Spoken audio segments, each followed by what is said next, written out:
Hello friends, आज हमारे पास में आया है 14 प्रो मैक्स। देखिए ये ग्रीन डिस्प्ले का प्रॉब्लम है इसमें। देखिए अभी हम लोग कैसे इसको सही कर रहे हैं।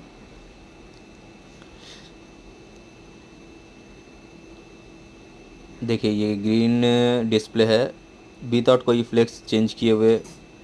ठीक है, बिना फ्रेम खोले हुए इसको कैसे हम लोग रिपेयर करते हैं। देखिए ये देखिए हो चुका है, लेकिन इसमें चार्ज नहीं है। तो आपके पास में भी अगर ऐसा प्रॉब्लम है जो अपडेट करने के बाद में ग्रीन हो चुका है, वाइट हो चुका है, तो एप्पल फिक्सर से ज़रूर कॉन्टैक्ट करें।